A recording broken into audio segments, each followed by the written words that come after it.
الحمد لله نحمده ونستعينه ونستغفره ونؤمن به ونتوكل عليه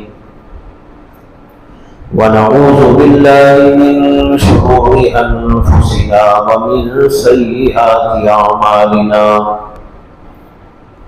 من يهده الله فلا مضل له ومن يضلله فلا هادي له ونشهد أن لا إله إلا الله وحده لا شريك له ونشهد أن سيدنا ومولانا محمدا عبده ورسوله صلى الله عليه وعلى آله وأصحابه وأزواجه وذرياته وسلم تسليما كثيرا أما بعد فأعوذ بالله من الشيطان الرجيم بسم الله الرحمن الرحيم والذين جاهدوا فينا لنهدينهم سبلنا وإن الله لمع المحسنين وقال النبي صلى الله عليه وسلم ألا إن في الجسد لمضغة إذا صلحت صلح الجسد كله وإذا فسدت فسد الجسد كله ألا وهي القلب أو كما قال صلى الله عليه وسلم. بزرگان محترم، عزیزان گرامی، خواتین اسلام، اصلاحی مجلس کے عنوان پر ہم سب کو یہاں جوڑا گیا ہے اس لیے کہ ہم سب کے سب اپنی اصلاح کے محتاج ہیں، بولنے والا بھی اور سننے والے بھی، اس لیے کہ ہمارے اندر فطور ہے، قصور ہے، نقص ہے اور عیب ہے. جو چیز خراب ہو جاتی ہے اس کی اصلاح کی کوششیں کی جاتی ہیں. کبھی پنکھا خراب ہو جاتا ہے،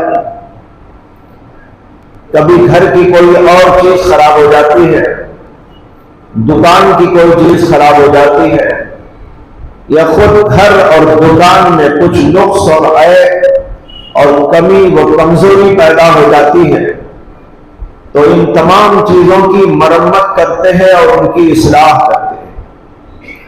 یہ عقل کا تقاضا بھی ہے. عقل بھی کہتی ہے کہ جہاں پر خرابی پیدا ہو گئی اس کی اصلاح کر کے اس کو ٹھیک ٹھاک کرو. دنیا میں دو قسم کی چیزیں ہیں.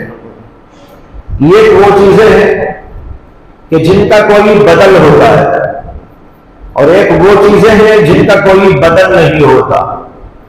جن چیزوں کا بدل ہوتا ہے وہاں بھی یہ کوشش عین عقل کے مطابق ہے، عقل کے تقاضے کے مطابق ہے کہ اس میں خرابی پیدا ہو گئی ہو تو اس کی اصلاح کی جائے.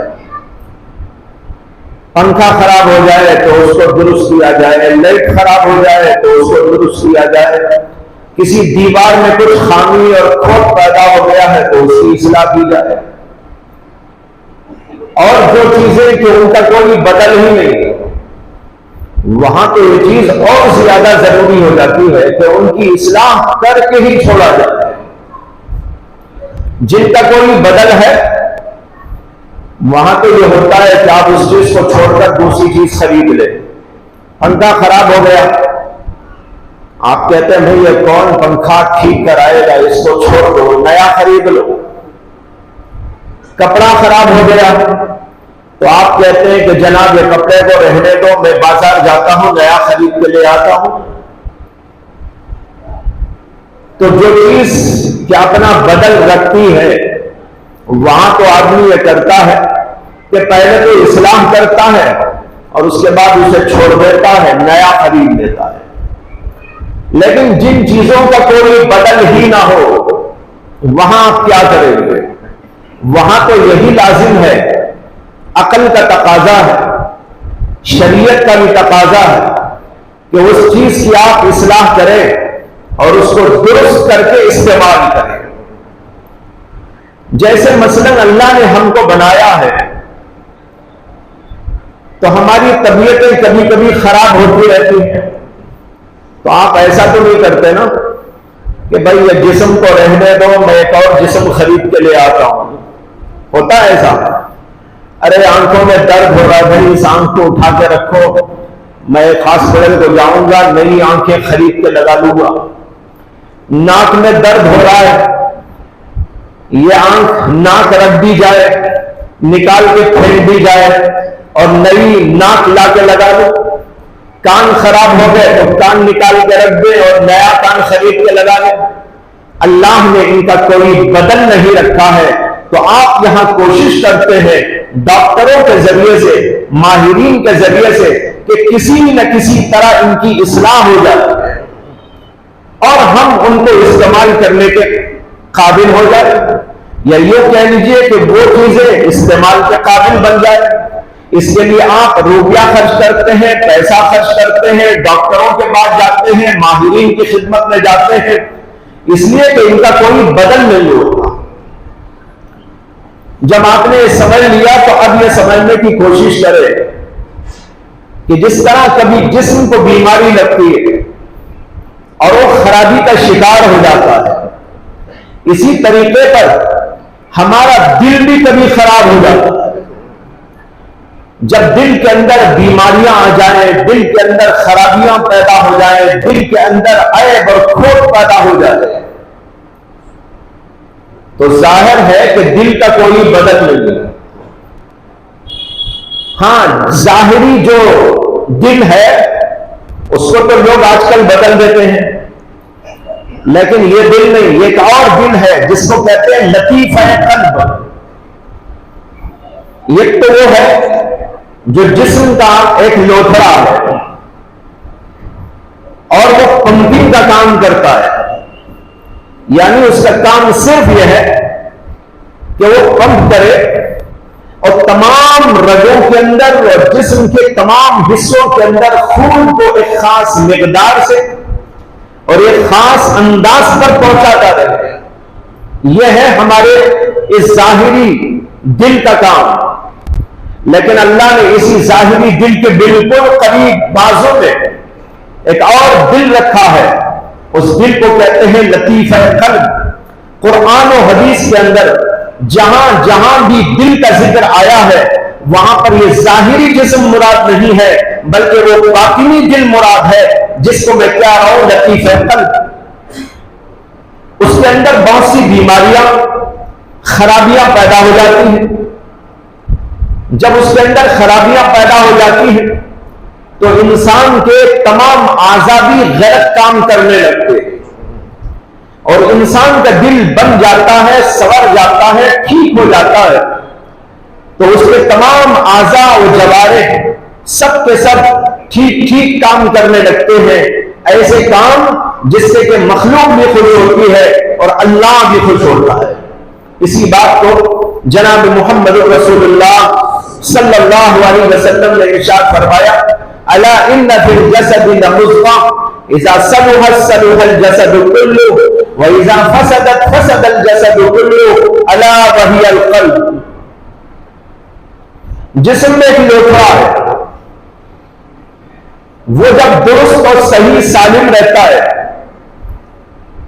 تو جسم کا پورا نظام درست اور صحیح رہتا ہے، اور جب وہ نادرست ہو جاتا ہے، اس کے اندر خامی اور کھوٹ پیدا ہو جاتا ہے، تو جسم کا پورا نظام فاسد اور خراب ہو جاتا ہے۔ یہاں لفظ تو آیا ہے مضغہ کا، مضغہ کے معنی لوتھڑا، جسم میں ایک لوتھڑا ہے، لیکن اسی لوتھڑے کے بازو جو دل ہے وہ یہاں مراد ہے۔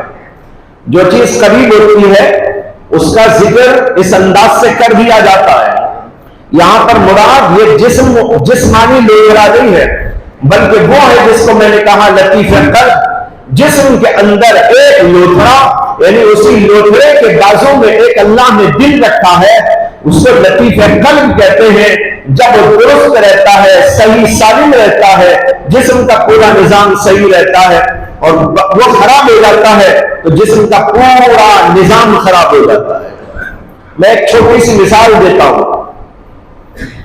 ایک آدمی ہے جس کے دل میں ایک خرابی آ گئی کہ کفر پیدا ہو گیا، یعنی وہ کافر ہے.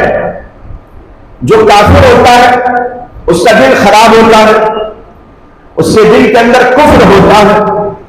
جس دل کے اندر ایمان ہوتا ہے اس کا دل بڑا خوب ہوتا ہے، بڑا بہترین ہوتا ہے. تو ایک کافر کا دل اور ایک مومن کا دل، جس آدمی کے دل میں کفر داخل ہو گیا اس کے اعمال آپ دیکھیں گے تو خود پتہ چلے گا کہ یہ آدمی کافر ہے. اس لیے کہ اس کا کفر اسے مسجد کی طرف نہیں لائے گا، اسے بتوں کی طرف لے جائے گا. وہ بتوں پہ پوجا کرے گا، شرک اور کفر یا کام کرے گا، اور اللہ سے نڈرپن اس کے اندر ہوگا. وہ آخرت کو چونکہ نہیں مانتا اس لیے وہ دھوکے بازی بھی کرے گا، لوگوں کے ساتھ برے اخلاق سے بھی پیش آئے گا، الٹی سیدھی حرکتیں کرتا چلا جائے گا. اسے کہ دل کے اندر ایک کھوٹ پیدا ہو گیا ہے جس کا نام ہے کفر. اس کے برخلاف ایک آدمی کے دل میں ایمان ہے. بھائیو، ایمان کسے کہتے ہیں؟ ایمان نام ہے اللہ کو ماننے کا، اللہ کی صفات کو ماننے کا، اللہ کی جلالت، اللہ کی عظمت، اللہ کی قدرت، اللہ کی طاقت، اللہ کی بڑائی، ان سب چیزوں کے ماننے کا نام ایمان ہے. اسی طرح آخرت کو ماننا ایمان کے اندر داخل ہے. اور آخرت کو ماننا یہ ہے کہ یہ سمجھے آخرت آنے والی ہے جہاں حساب اور کتاب ہوگا، میرے ہر اچھے اور برے عمل کا بدلہ مجھ کو دیا جائے گا. جنت بھی ہے، دوزخ بھی ہے. برے اعمال پر دوزخ کی سزا ملے گی، اچھے اعمال پر جنت عطا کی جائے گی، اللہ کی خوشنودی میسر ہوگی، رسول اکرم صلی اللہ علیہ وسلم کی خوشنودی حاصل ہوگی. یہ عقیدہ ہے جس کو کہتے ہیں عقیدہ آخرت. اب اسی کو سامنے رکھ لیجئے کہ ایک آدمی مومن ہے، اس کے دل میں ایمان آ گیا، اور میں بتا چکا ہوں ایمان کا کیا معنی. اللہ کو ماننا، اللہ کی جلالتوں کو ماننا، اللہ تبارک و تعالیٰ کی طاقتوں پر یقین رکھنا، اللہ کی بڑائی کو قبول کرنا، اللہ کی صفات کو ماننا، آخرت کو ماننا، جنت و دوزخ کو ماننا، ثواب اور عذاب کو ماننا، سزا و جزا کو ماننا. یہ سب چیزیں اس کے اندر داخل ہو گئی. جس دل کے اندر اس طرح ایمان داخل ہو گیا، کیا وہ آدمی غلط کام کرے گا؟ جھوٹ بولے گا، رشوت کھائے گا، سود کھائے گا، نماز چھوڑے گا، شراب پیے گا، لوگوں کو دھوکہ دے گا؟ ظاہر بات ہے جس کے دل کے اندر یہ داخل ہو گیا ایمان، اور ایمان کی حقیقت آپ نے سمجھ لی. اس کے داخل ہونے کے بعد آدمی کا دل بدل جاتا ہے، دماغ بدل جاتا ہے، آنکھیں بدل جاتی ہیں، اور اس کے اعمال بدل جاتے ہیں، اس کے اخلاق بدل جاتے ہیں، اس کا کردار بدل جاتا ہے، سب صحیح ہونے لگتا ہے. حضرت حکیم علمت مولانا اشرف علی صاحب تھانوی رحمۃ اللہ علیہ کے خلیفہ گزرے ہیں. ان کا نام ہے حضرت عزیز الحسن مجذوب رحمۃ اللہ علیہ. ان کا تخلص تھا مجذوب، نام ان کا تھا عزیز الحسن. بڑے اللہ والے تھے. حضرت تھانوی رحمۃ اللہ علیہ کی صحبت میں رہ کر اللہ نے ان کو کہندن بنا دیا تھا. ایمان، اعمال، تقوی، طہارت، اللہ کا ڈر، خوف، آخرت کی فکر، آخرت کی طلب، یہ تمام اوصاف و صفات ان کے اندر پیدا ہوئے. وہ اپنے زمانے میں ڈپٹی کلکٹر تھے. انگریزوں کا دور تھا، ڈپٹی کلکٹر کا عہدہ تھا جو اس زمانے میں بہت بڑا عہدہ تھا. لیکن اس کے بعد انہوں نے ڈپٹی کلکٹری کے اس عہدے سے استعفا دے دیا اور اس کے بجائے ایجوکیشن ڈپارٹمنٹ کے ایک اہم ذمہ دار بنا دیے گئے. اس کے بعد اس سے بھی انہوں نے استعفا دے دیا۔ بہرحال بتانے یہ ہے کہ انگریزی پڑھے ہوئے تھے، کالج کے پروردہ تھے، اتنے بڑے عہدے پر فائز تھے انگریزوں کے دور۔ تو ایک بار ان کو کہیں جانا تھا تو ٹرین میں سوار ہونے کے لیے تشریف لے گئے۔ ان کے ساتھ بہت سارا ساز و سامان تھا اور قانون یہ تھا کہ اتنے کلو سے زیادہ اگر کوئی آدمی ٹرین میں سامان لے کے جاتا ہے تو اسے اتنی اس کی بلٹی بننی پڑتی۔ وہاں پر گئے، انہوں نے دیکھا کہ میرا سامان تو بہت زیادہ ہے، اس لیے اس کو تلوانے کے لیے گئے۔ وہاں جو افسر بیٹھا ہوا تھا اس کو جا کر انہوں نے کہا کہ ابھی اس کو تول دو اور جتنا زیادہ ہے اس کے مطابق تمہارا جو جرمانہ ہے وہ لے لو، اس کی بل کاٹ کے مجھ کو دے دو۔ وہ ابھی بات چیت کر رہا تھا، اتنے میں ان کو ایک وہاں کا دوسرا افسر دیکھ لیا جو ان کو جانتا تھا کہ بہت بڑے آدمی ہیں، بہت بڑے کلکٹر رہ چکے ہیں۔ تو وہ آیا اور آ کر کہنے لگا کہ خواجہ صاحب آپ بیٹھ جائیے، کوئی بات نہیں، آپ کو نہ تلوانے کی ضرورت نہ پیسہ بھرنے کی ضرورت، آپ بیٹھ جائیے۔ تو خواجہ صاحب نے کہا کہ جناب میں یہاں تو بیٹھ جاؤں گا، لیکن اندر آپ کا ٹی ٹی آئے گا، وہ چیک کرے گا، میرا سامان زیادہ ہوگا تو نہ صرف یہ کہ جو ہے بلٹی لے گا بلکہ جرمانہ لگا دے گا۔ تو جو بڑا آدمی وہاں کا افسر اس نے کہا کہ خواجہ صاحب آپ بیٹھ جائیے، میں ٹی ٹی سے کہہ دوں گا کہ وہ آپ سے کوئی بات پرس نہ کرے۔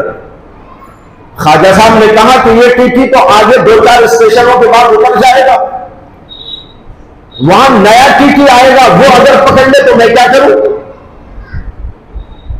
تو وہ کہنے لگا کہ میں اس ٹی ٹی کو کہہ دوں گا کہ وہ اس ٹی ٹی کو بھی کہہ دے کہ آپ سے کوئی بات پرس نہ کرے۔ تو خواجہ صاحب کہنے لگے کہ خیر وہ دوسرا ٹی ٹی بھی مجھ کو چھوڑ دے گا، اس کے بعد کیا ہوگا؟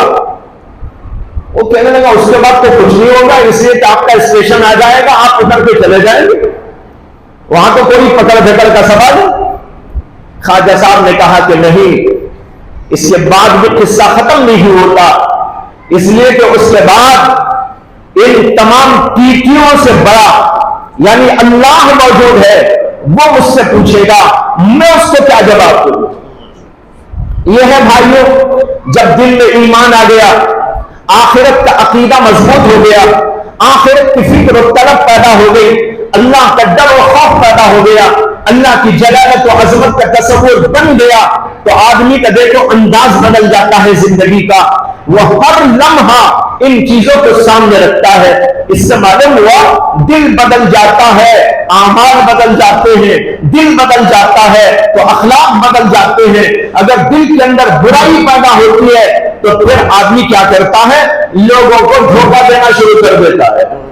جس دل میں کفر آ گیا، جو اللہ کو نہیں مانتا یا اللہ کو ماننے کے باوجود جیسا ماننا ویسا نہیں مانتا تو ہے کہ اللہ ہے، لیکن اللہ کی جلالت کا تصور، اللہ کی بڑائیوں پر یقین نہیں، اللہ کی پکڑ پر یقین نہیں، آخرت پر یقین نہیں، یا آخرت پر یقین تو ہے لیکن جیسا یقین ہونا چاہیے ویسا یقین اس کے اندر موجود نہیں، تو یہ آدمی کیا کرے گا؟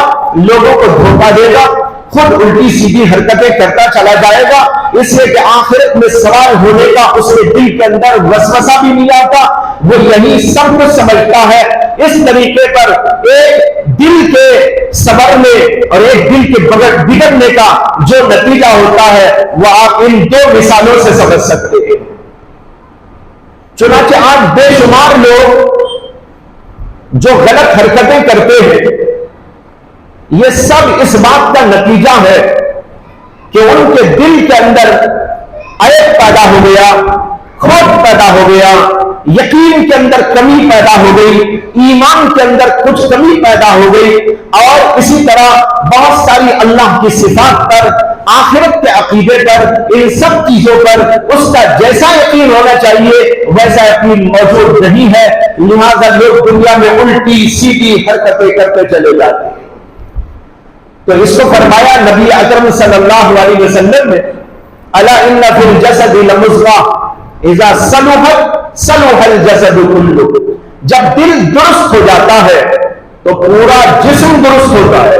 جسم درست ہونے کا مطلب ہے کہ جسم سے صادر ہونے والے اعمال درست ہو جائیں گے، آنکھ سے عمل درست ہو جائے گا۔ آدمی چل کے جا رہا ہے، سامنے سے کوئی ایسی چیز آ گئی جس کو دیکھنا اللہ کی شریعت میں حرام ہے، وہ نگاہوں کو نیچا کر لے گا، اسے کہ دل بڑا ہوا ہے، اللہ کا ڈر اس کے دل کے اندر موجود ہے، تقوی اس کے اندر موجود ہے، آخرت کا یقین موجود ہے، ثواب اور عذاب کا یقین اس کے پاس موجود ہے، لہذا جب دیکھے گا کہ نہ دیکھنے کی چیز سامنے آ رہی ہے، نگاہیں خود بخود نیچے جھکتی چلی جائے۔ کیوں؟ دل بنا ہوا ہے۔ اور اگر دل بنا نہیں ہے، دل میں وہ یقین نہیں، وہ کیفیات نہیں، وہ تقوی نہیں، وہ اللہ کا ڈر نہیں، خوف نہیں، آخرت کی فکر نہیں، آخرت کی طلب نہیں، نتیجہ یہ ہوگا کہ دیکھتا جائے گا، غلط باتوں کو سنتا جائے گا، غلط باتیں بولتا جائے گا، ہاتھ پیر سے بھی غلط کام کرتا جائے گا، اس لیے کہ اسے دل اندر سے بنا ہوا ہے۔ اس کو فرمایا ہے اذا صلحت صلح الجسد کلہ واذا فسدت فسد الجسد کلہ الا وہی القلب۔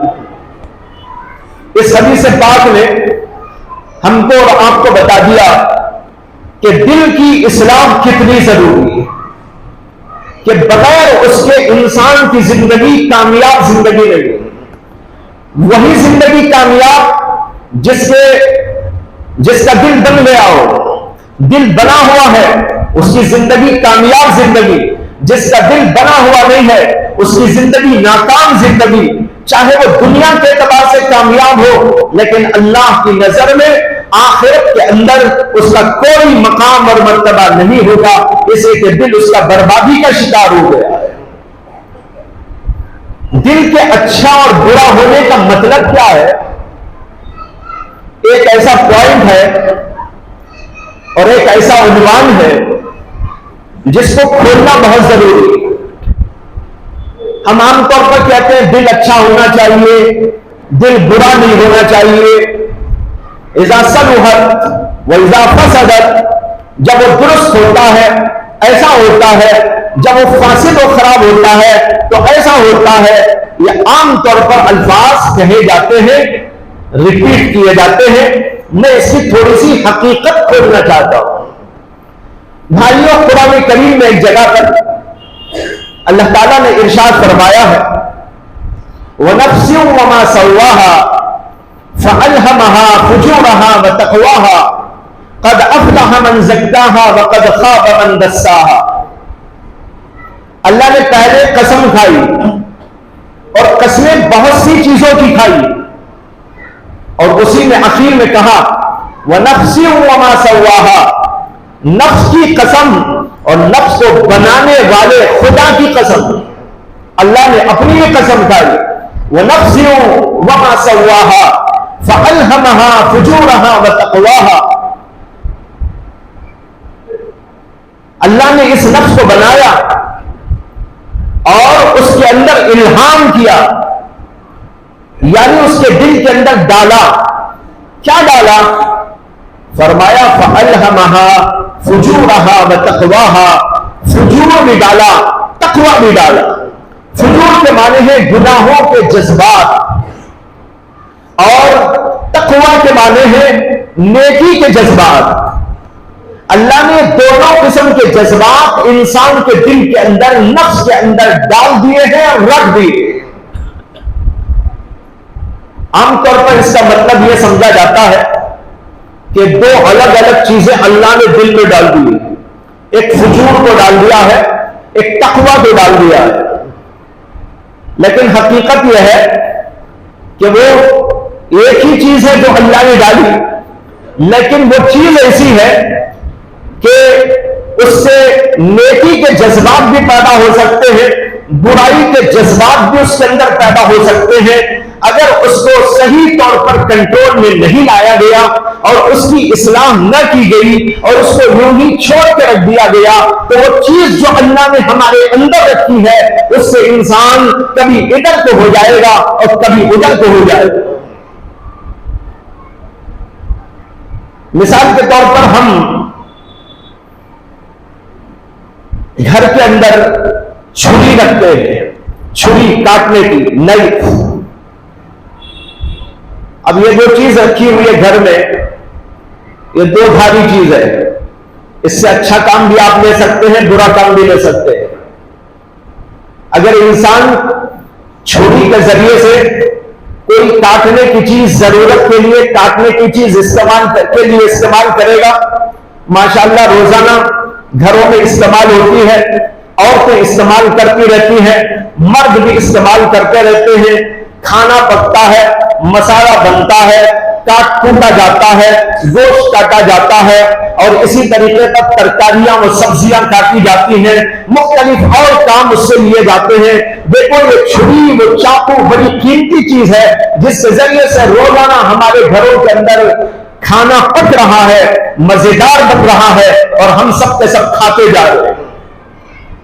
اس کا ایک پہلو یہ ہے, اور دوسرا پہلو یہ ہے کہ اسی چاقو کو اگر کوئی آدمی کسی کو بھونکنے کے لیے استعمال کر دے اور کسی انسان کو کاٹ ڈالے, زخمی کر ڈالے, قتل کر ڈالے, اس کا ہاتھ کاٹ ڈالے اور آنکھوں پہ چھری کو ڈال دے, نتیجہ کیا ہوگا, کتنا خطرناک ہوگا. قتل ہو سکتا ہے, زخمی ہو سکتا ہے, اور اعضاء کٹ سکتے ہیں, اور بہت سارے لوگ اس کی وجہ سے بڑی بڑی مصیبتوں میں گرفتار ہو جاتے ہیں. یہ چیز ایک ہی ہے, لیکن اس میں بھی کام آتی ہے, اس میں بھی کام آتی ہے. اللہ نے اس کو کہا ہے کہ تمہارے نفس کے اندر ہم نے ایک ایسی چیز رکھ دی ہے کہ جو تم کو اس طرف بھی لے جا سکتی ہے اور اس طرف بھی لے جا سکتی ہے. اللہ نے ایک عجیب و غریب انداز کا انسان کو بنایا ہے. اس کے اندر ایسے مادے اور ایسی صفات اور ایسی خوبیاں اور ایسے کمالات اور ایسے مادے رکھ دیے ہیں جس کے ذریعے سے وہ اچھائی بھی چاہے تو اختیار کر سکتا ہے اور برائی کی طرف جانا چاہے تو برائی بھی کر سکتا ہے. علماء لکھتے ہیں کہ انسان کے اندر, یعنی انسان کے نفس کے اندر 3 قسم کی چیزیں ہوتی ہیں. نمبر 1 قوت عقلیہ, نمبر 2 قوت غضبیہ, اور نمبر 3 قوت شہویہ. اس کو میں ذرا آسان الفاظ میں بول دیتا ہوں. یہ تو اللہ نے عقل کا مادہ رکھا ہے ہمارے اندر, جس عقل کے ذریعے انسان کو فوقیت دی گئی. انسان تمام جانوروں پر, تمام حیوانات پر, تمام مخلوقات پر بڑائی اور فضیلت پانے والا ہے. یہ قوت عقل اللہ نے ہمارے اندر رکھی ہے. ہم چیزوں کو دیکھتے ہیں, سمجھتے ہیں, کائنات کو سمجھتے ہیں, چیزوں کو سمجھتے ہیں. یہ قوت عقلیہ کے ذریعے ہوتا ہے. دوسری چیز جو انسان میں رکھی گئی ہے وہ ہے قوت غضبیہ. قوت غضبیہ کے معنی غصے کی صفت. غصہ آتا نا انسان کو, کوئی آدمی کچھ کر دیا فوراً غصہ آ جاتا ہے. یہ جو ہے وہ بھی اللہ نے ہمارے اندر رکھا ہے. اور تیسری چیز ہے قوت شہویہ, یعنی خواہشات والی صفت, کہ انسان کو خواہشات ہوتی ہے. کھانے کی خواہش, پینے کی خواہش, کچھ دیکھنے کی خواہش, کچھ بولنے کی خواہش, کچھ چھونے کی خواہش, کچھ کانوں سے سننے کی خواہش, اور اسی طریقے پر جو ہے اپنی قوت باہی کو استعمال کرنے کی خواہش. یہ تمام خواہشات اللہ نے انسان کے اندر رکھے. یہ تینوں کی تینوں چیزیں, قوت عقلیہ, قوت غضبیہ اور قوت شہویہ, یہ سب انسان کے لیے انتہائی ضروری ہے. اگر یہ انسان کے اندر نہ ہو تو بھائی پھر انسان ہی نہیں رہتا. انسان میں عقل نہ ہو, سوچئے کہ انسان کا کیا حال ہوگا. وہ تو جانوروں کے جیسا ہو جائے گا, کتوں کی طرح, بلیوں کی طرح اور پتہ نہیں اور جانوروں کی طرح. اس لیے اللہ نے انسان کے اندر قوت عقل رکھی ہے. اور اسی طرح قوت غضبیہ بھی رکھی ہے، یعنی غصہ آتا ہے انسان کو. یہ غصہ بھی بہت قیمتی چیز ہے، اس کے بغیر انسان نہیں رہ سکتا. اس کا ہونا انسان کے لیے ضروری ہے. اس لیے ضروری ہے، مثال کے طور پر کوئی غلط حرکت ہو رہی ہو، اگر انسان کے اندر غصہ نہ ہو تو غصہ نہ ہونے سے وہ کبھی اس کی اصلاح نہیں کر سکتا. طالب علم غلطی کر رہا ہے، استاد صاحب کو غصہ ہی نہیں آتا، استاد صاحب ہنستے بیٹھے. طالب علم ان کے سامنے سگریٹ پی رہا ہے، استاد کو غصہ ہی نہیں آتا. اب استاد اس کو دیکھ کر ہنس رہا ہے، آپ بتاؤ کہ اس کی کبھی اصلاح ہوگی بچے کی؟ وہ اور بگڑے گا اور خراب ہو جائے گا. ایک باپ کے اندر غصہ ہی نہ ہو، اس کا بیٹا شراب پینے لگے، الٹی سیدھی حرکتیں کرنے لگے، اب یہ باپ ہے کہ اسے غصہ ہی نہیں، تو کیا وہ باپ کبھی اپنے بچے کی اصلاح کر سکے گا؟ جسے غصہ ہی نہ آتا ہو وہ کبھی اصلاح نہیں کر سکتا. اس لیے انسان کے اندر اللہ نے غصے کا مادہ رکھا. اور تیسری چیز ہے قوت شہویہ، خواہشات، کھانے کی خواہش، پینے کی خواہش اور بہت ساری خواہشات انسان کے اندر رکھی ہوئی ہے. یہ خواہشات انسان کے اندر نہ ہو تو انسان کو فرشتہ بن جائے گا. یہ خواہشات ہی ہیں جو انسان کو انسان بناتی ہے. اگر یہ خواہشات نہ ہو تو پھر تو وہ فرشتہ جیسا ہو جائے گا. ظاہر بات ہے کہ اللہ نے ہمیں فرشتہ نہیں بنایا بلکہ انسان بنایا. اس لیے تینوں چیزیں ہمارے اندر رکھی گئی ہے. قوت عقلیہ بھی رکھی گئی ہے، قوت غضبیہ بھی رکھی گئی ہے اور قوت شہویہ بھی رکھی گئی ہے. جو بات اب سمجھانا چاہتا ہوں وہ یہ ہے کہ یہ تینوں چیزیں جو انسان کی زندگی کے لیے انتہائی ضروری ہے، ان کے اندر اعتدال اگر ہوتا ہے تو انسان برابر کامیاب انسان ہوتا ہے. اور اگر ان کے اندر ذرا آگے پیچھے ہو جائے معاملہ، کچھ ان کے اندر بے اعتدالی پیدا ہو جائے تو پھر انسان کی جو اصلی صفت ہے اس سے وہ ہٹ جاتا ہے. مثال کے طور پر انسان کی عقل ہے. ابھی میں نے کہا انسان عقل کے ذریعے تمام جانوروں پر اور تمام مخلوقات پر فوقیت رکھتا ہے. اس میں اعتدال ہونا چاہیے. اگر مثال کے طور پر عقل ذرا بڑھ گئی، کیا ہوگا نتیجہ؟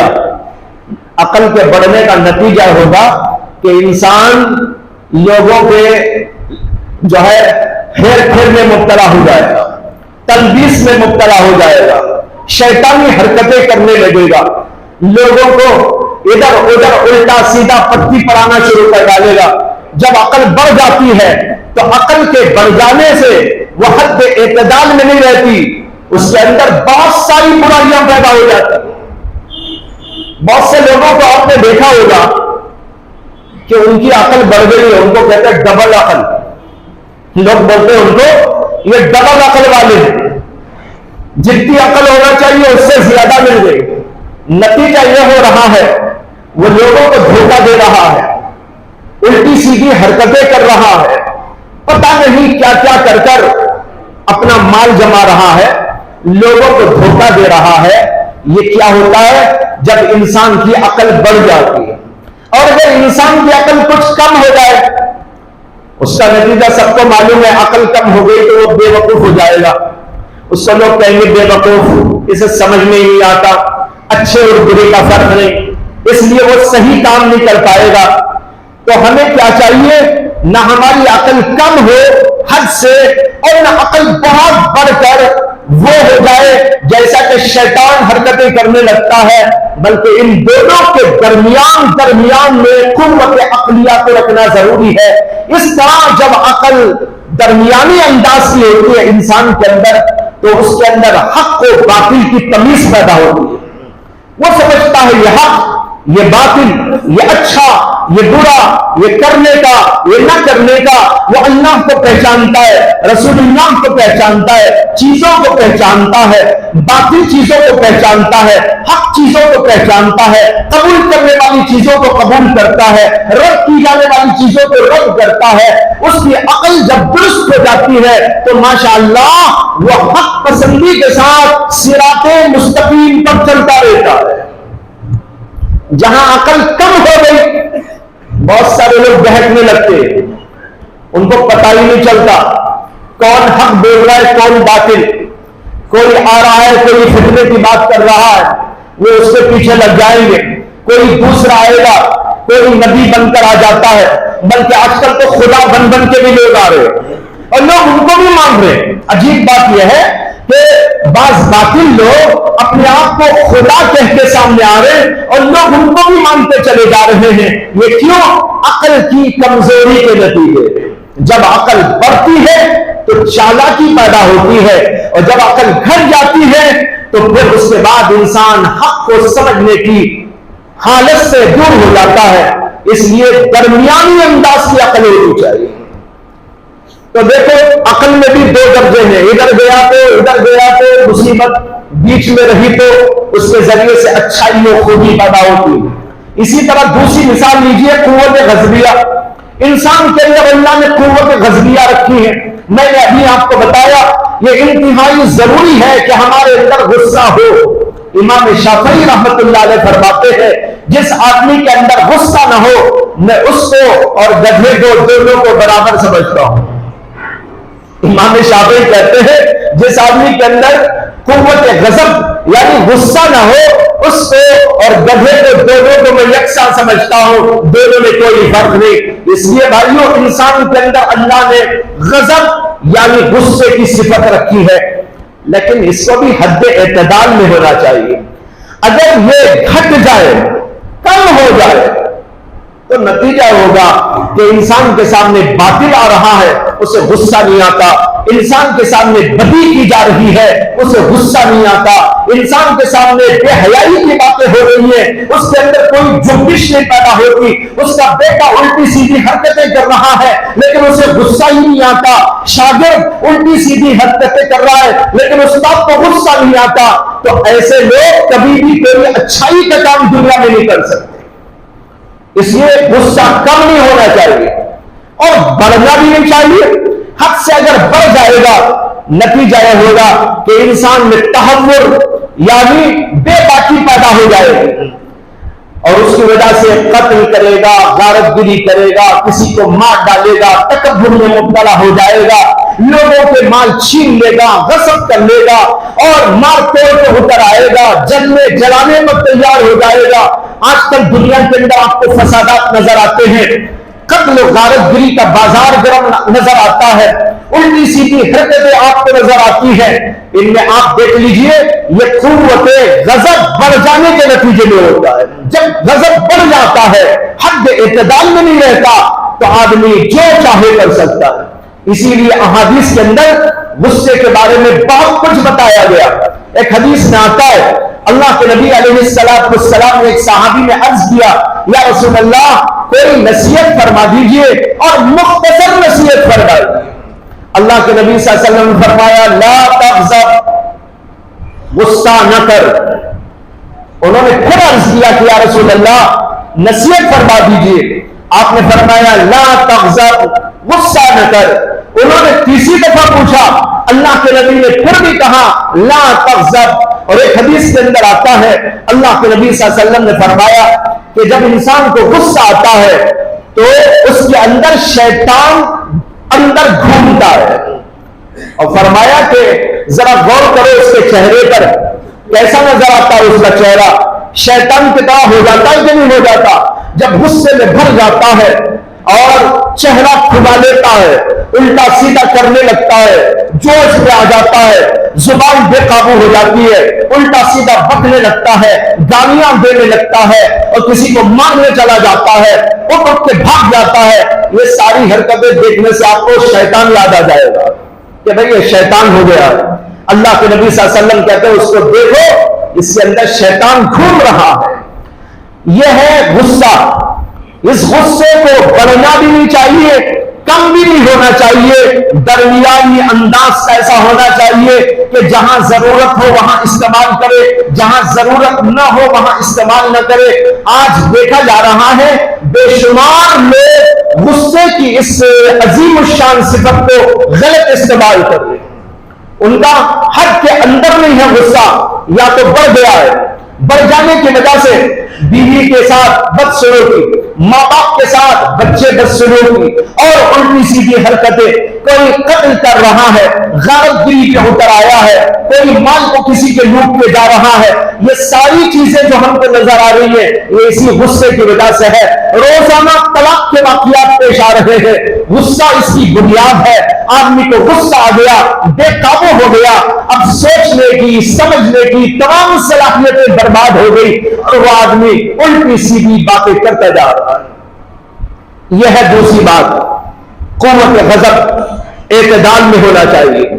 بڑھ گئی مصیبت، کم ہو گئی تو مصیبت۔ اور تیسری چیز میں نے عرض کی تھی، قوت شہویہ، آدمی کے اندر اللہ نے شہوات کو رکھا ہے، اس کو بھی اعتدال کے اندر ہونا چاہیے۔ اگر یہ حد اعتدال سے بڑھ جائے تو بہت بڑی مصیبت، اور اگر کم ہو جائے تو بھی مصیبت۔ کم ہو گئی، کچھ بھی اس کے اندر جو ہے مردانی نہ رہے گی، قوت شہویہ ختم ہو گئی یا کمزور پڑ گئی، وہ نامردی کا شکار ہو جائے گا، اور اگر بڑھ جائے تو الٹی سیدھی حرکتیں کرے گا، جو نہ کرنا وہ سب کچھ کرتا جائے گا۔ بھائیوں، انہی تینوں صفات کو اللہ نے انسان کے اندر رکھا ہے، اور یہ چیزیں جب اعتدال میں ہوتی ہے اس سے تقویٰ پیدا ہوتا ہے، جب اعتدال سے ادھر ادھر ہوتی ہے تو اس سے فجور یعنی غلط کاریاں پیدا ہوتی ہیں۔ اللہ نے اسی کو فرمایا فَأَلْهَمَهَا فُجُورَهَا وَتَقْوَاهَا قَدْ أَفْلَحَ مَنْ زَكَّاهَا وَقَدْ خَابَ مَنْ دَسَّاهَا۔ یہ چیزیں ہیں جس کو بنانے کی ضرورت ہے۔ عقل کو اعتدال میں رکھو، اپنی قوت غضب کو اعتدال میں رکھو، اپنی قوت شہوت کو اعتدال میں رکھو، ان سب کو اعتدال میں رکھتے ہوئے زندگی کرو تو تمہاری زندگی بہترین ہوگی، انبیاء کا نمونہ ہوگی، اولیاء اللہ کا نمونہ ہوگی، اسلاف اور بزرگوں کا نمونہ ہوگی۔ اور اگر اس میں اعتدال کھو دیا، آگے بڑھ گئے یا کم ہو گئے تو پھر بہت غلط نتائج پیدا ہو جائیں گے۔ اس کو اللہ نے ان آیتوں کے اندر ارشاد فرمایا ہے، لیکن آج یہی اعتدال پیدا کرنے کے لیے کوششیں کرنے کی ضرورت ہے۔ یہ کوشش کیسے ہوگی؟ اس کوشش کا نام ہے مجاہدہ۔ جب آدمی اس نفس کو بنانا چاہتا ہے، دل کو ٹھیک بنانا چاہتا ہے، اعتدال میں رکھنا چاہتا ہے، اور حد اعتدال سے ادھر ادھر ہونے سے بچنا اور بچانا چاہتا ہے تو اس کو کرنا پڑے گا مجاہدہ۔ قرآن میں اللہ کہتے ہیں وَالَّذِينَ جَاهَدُوا فِينَا لَنَهْدِيَنَّهُمْ سُبُلَنَا۔ یہ آیت میں نے اسی لیے شروع میں پڑھی تھی۔ اللہ کہتے ہیں جو ہمارے راستے میں محنت کرتا ہے، جو ہمارے راستے میں جد و جہد کرتا ہے، مجاہدہ اختیار کرتا ہے، ہم اس کے لیے راہیں کھول دیتے ہیں اور اسے یہ دولت عطا کر دیتے ہیں جس کو یہاں کہا گیا اعتدال کا پیدا ہونا۔ یہ سب چیزیں اعتدال میں آ جائیں گی۔ انسان بے عقل بھی نہیں ہوگا اور بہت بڑی عقل والا بھی نہیں ہو جائے گا، جس کی وجہ سے الٹی سیدھی حرکتیں کرنے لگے اور مکاری و عیاری میں مبتلا ہو جائے، اور اسی طرح اس کی قوت غضب نہ بڑھ جائے گی جس سے کہ قتل بھی، غارت گری بھی، الٹی سیدھی حرکتیں بھی، ظلم زبردستی بھی ہونے لگے، اور اسی طرح اتنی کم بھی نہیں ہو جائے گی جس سے کہ وہ کچھ کام ہی نہ کر سکے دنیا۔ اور اسی طرح قوت شہویہ اس کی اعتدال میں آ جائے گی جس سے کہ جہاں جہاں ضرورت ہے وہاں اپنی شہوت کو، خواہش کو استعمال کرے گا، اور جہاں ضرورت نہیں، جہاں اللہ کا قانون نہیں، وہاں سے بچ جائے گا۔ اس طرح اپنے آپ کو اعتدال میں رکھنے کی ضرورت ہے بھائیو۔ اس کے لیے مجاہدہ کیا جاتا ہے۔ اسی مجاہدے کا دوسرا نام ہے تزکیہ، اسی مجاہدے کا دوسرا نام ہے اصلاح نفس۔ لوگ سمجھتے ہیں اصلاح نفس کیا ہے معلوم نہیں، کچھ ذکر کر لینے کا نام ہے، اس لیے بہت سارے لوگ جو ہے اصلاح کا نام لیتے ہی یہ سمجھتے ہیں ہم کو ایک وظیفہ بتایا جائے گا، اور جب میں وظیفہ پڑھوں گا پڑھتے ہی میں عرش تک پہنچ جاؤں گا، اور میں فلاں وظیفہ پڑھ لوں گا تو جناب میں تو جنت کے قابل بن جاؤں گا، مجھے اور کچھ نہیں کرنا ہے۔ لیکن میں نے آپ کو بتایا یہ ہے کرنے کا کام، ان تینوں صفات کو، ان تینوں قوتوں کو حد اعتدال میں لانے کی ہر آدمی جد و جہد کرے اور کوشش کرے کہ اس کے اندر کوئی بے اعتدالی باقی نہ رہے۔ اب یہ بولنے کو تو آسان ہے، لیکن کرنے جب جائیں گے تو وہاں پر ذرا پاپڑ بیلنا پڑتا ہے۔ میرے شیخ و مرشد حضرت مولانا مسیح اللہ خان صاحب نور اللہ مرقدہ فرمایا کرتے تھے، اس کے لیے تو لوہے کے چنے چبانے پڑتے ہیں۔ فرمایا کہ اس کے لیے تو لوہے کے چنے چبانے پڑتے ہیں، لیکن لوگ سمجھتے ہیں کچھ وظیفے پڑھ لینے کا نام اصلاح ہے، کچھ وظیفوں کا نام تزکیہ ہے۔ نہیں بھائیو، وظیفہ بھی پڑھنا ہے اور اپنی اصلاح کے لیے کچھ اعمال کرنا ہے، لیکن سب سے بڑا کام جو کرنا ہے وہ یہ کرنا ہے اپنے آپ کی اصلاح کے لیے مجاہدے کی بھٹی میں اپنے آپ کو تپانا اور پکانا ہے۔ قوت عقل بھی صحیح ہو جائے اور قوت غضب بھی صحیح ہو جائے، قوت شہوت بھی صحیح ہو جائے، حد اعتدال کے اندر آ جائے، اس کے لیے ہم کو بڑا مجاہدہ کرنا پڑتا ہے۔ اب دن رات آدمی اس کے پیچھے لگ جائے کہ میں کیسے اپنے آپ کو اعتدال میں لا سکتا ہوں۔ اب آدمی کے اندر غصہ آ رہا ہے، آج کا بہت بڑا مسئلہ ہے غصہ، ہر نوجوان کے اندر غصہ، حد سے بڑا ہوا غصہ۔ جب غصہ آتا ہے وہ ماں کو نہیں دیکھتا، باپ کو بھی نہیں دیکھتا، بیوی کو نہیں دیکھتا، بچے کو نہیں دیکھتا، اپنے استاد کو نہیں دیکھتا، اپنے شیخ کو نہیں دیکھتا، علماء کو نہیں دیکھتا، قوت غضب میں بھڑک اٹھا اور ہر ایک کو الٹا سیدھا جواب دینے لگا، مارنے کے لیے آ گیا، توڑنے کے لیے آ گیا، قتل و غارت گری پر آ گیا اور جو چاہے کرنے کے لیے تیار ہو جاتا ہے۔ یہ ہے کہ نہیں آج کل مسئلہ؟ جہاں پر دیکھو وہاں آپ کو نظر آئے گا ہر نوجوان کے اندر۔ اور یہ جو پیدا ہوتا ہے قوت غضب میں بھڑکا ہو، اس کی اصل بنیاد ہے تکبر۔ اصل بنیاد تکبر۔ تکبر کی وجہ سے یعنی آدمی اپنے آپ کو سمجھتا میں بہت بڑا ہوں، سب چھوٹے، وہی غصہ آتا ہے اسے۔ اور جہاں سمجھتا ہے نا کہ میرا غصہ یہاں نہیں چلے گا تو وہاں غصہ نہیں کرتا۔ یہ میری بات نوٹ کر کے رکھیے۔ اسی لیے ایک بزرگ نے کہا یہ غصہ بڑا عقل مند ہے۔ انہوں نے کہا یہ غصہ بڑا عقل مند ہے، چھوٹوں پہ آتا ہے، جہاں چلتا ہے دیکھتا ہے کہ میرا بس چلے گا وہاں غصہ آتا ہے، اور جہاں یہ سمجھتا ہے نا کہ یہاں غصہ میرا چلنے کا نہیں وہاں خود دب جاتا ہے۔ پولیس ایک ڈنڈا اٹھائے گا اس کا غصہ پورا ختم ہو جائے گا، لیکن بیوی کے سامنے جائے گا نا تو وہاں تو عرش پہ پہنچ جائے گا اس کا غصہ، وہاں غصہ اتارتا ہے، نکالتا ہے، ظاہر کرتا ہے۔ لیکن اگر پولیس والا سامنے آ جائے تو سارا غصہ نیچے چلا جاتا ہے۔ اس سے معلوم ہوا غصہ بھی بڑا عقل مند ہے، کہاں کرنا کہاں نہیں کرنا وہ دیکھ کے کر رہا ہے۔ تو بھائیوں بتائے رہا ہوں کہ آج کا بہت بڑا مسئلہ ہے غصہ۔ غصے کی انتہا کو لوگ پہنچ چکے ہیں، جس کی وجہ سے پورا معاشرہ خراب ہو گیا ہے، انتہائی فاسد ہو گیا ہے۔ اور اس ایک غصے سے بے شمار نقصانات، بے شمار فسادات، بے شمار برائیاں جنم لیتی ہیں۔ تھوڑا تھوڑا میں نے اشارہ کر دیا آپ کے سامنے، اس سے یہ پتہ چلا کہ ہماری قوت غضبیہ کو یعنی غصے کو کنٹرول میں رکھنے کی بہت بڑی کوشش کرنی چاہیے۔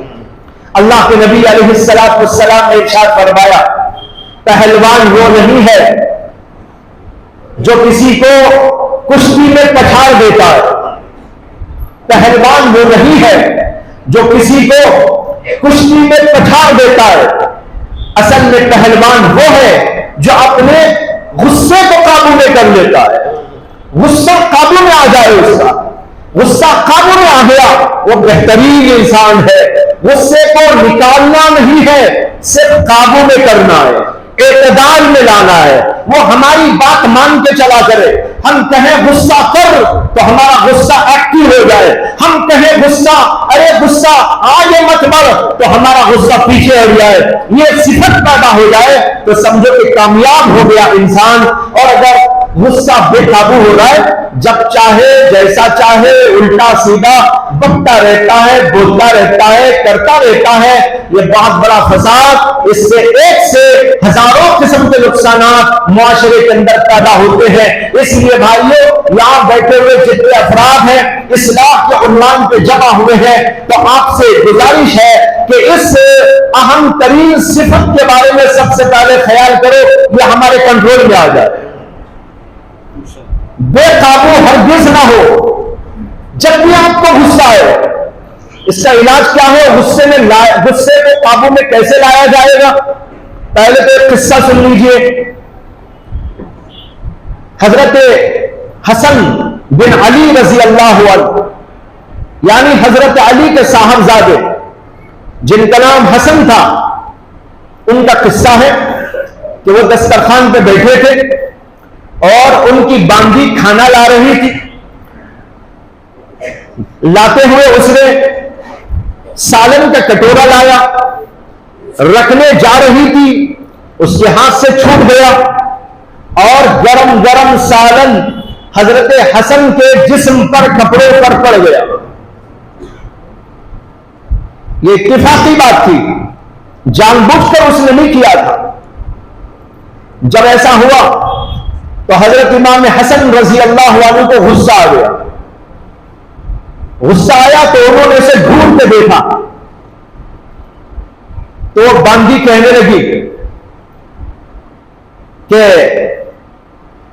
قرآن پاک میں اللہ تعالیٰ نے فرمایا ہے، غصے کو پی جانے والے الکاظمین